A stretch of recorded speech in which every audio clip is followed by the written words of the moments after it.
let's get started on the very first, simplest definition. What is insurance? Any kind of insurance. Insurance is simply the transfer of risk. You as an individual, if you don't buy an insurance policy of some type, you are making yourself solely responsible for managing and handling the burden of a large cost. It can be very, very nerve-wracking. So that's why many people buy insurance. It's to transfer some of that risk to the insurance company, who insures large numbers of people, and that way they can offer you a competitive, price on your insurance. But the simple, straightforward definition for what insurance is or does is it is the transfer of risk from an individual to the insurance company. You pay them a premium, and they are contractually obligated to pay a claim as long as that policy is in good order. Types of risk.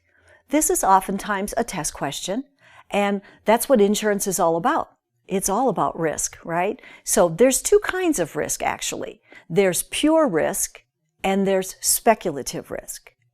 Pure risk is the only kind of risk that can be insured. It means that you only have a chance of loss. Whereas speculative risk, you could have a loss or you could have a big gain. Think of going to Las Vegas and gambling. That's speculative risk. You could win big, right? Or you could lose everything you came with.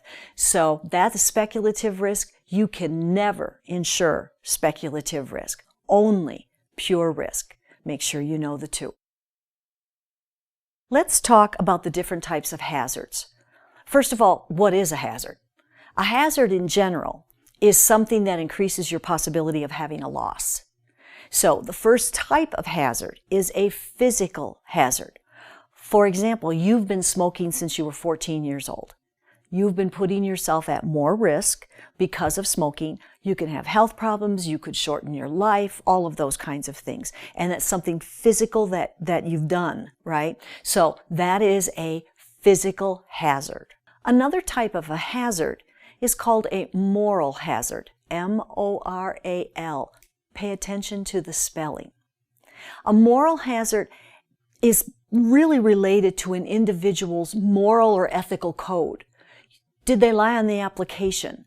That would be an indication that there's a moral hazard here, and it could put the insurance company in an awkward position, right?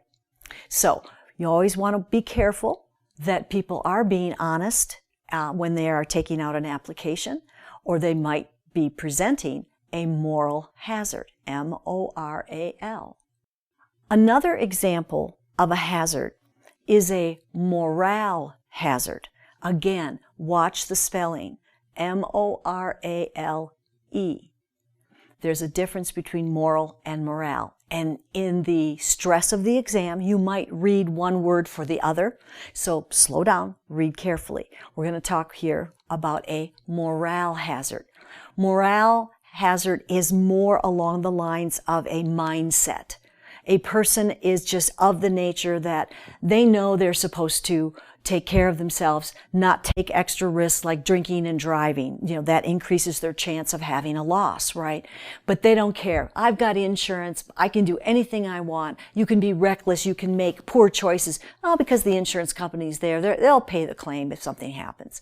That is a good example of a morale hazard. So remember, you've got three kinds: physical, moral, and morale.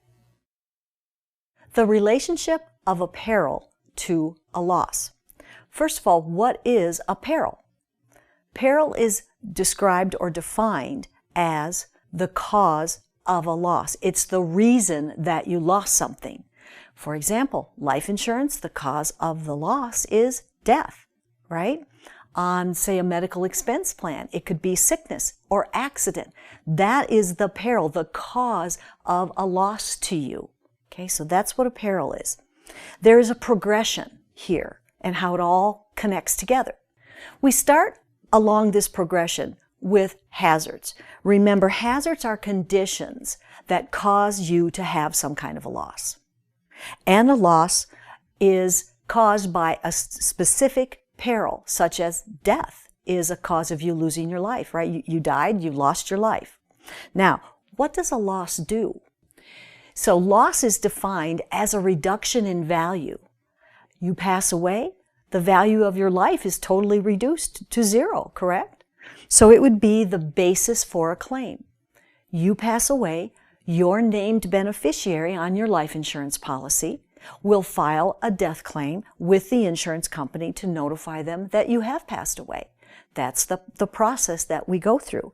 The insurance company receives that claim, they process it, and because you, the insured who passed away, had prepared for this kind of event, you have transferred some of the risk of you dying prematurely to the insurance company, and now they're going to turn around and pay that death benefit to the named beneficiary of your life insurance policy. That's the flow of how this works.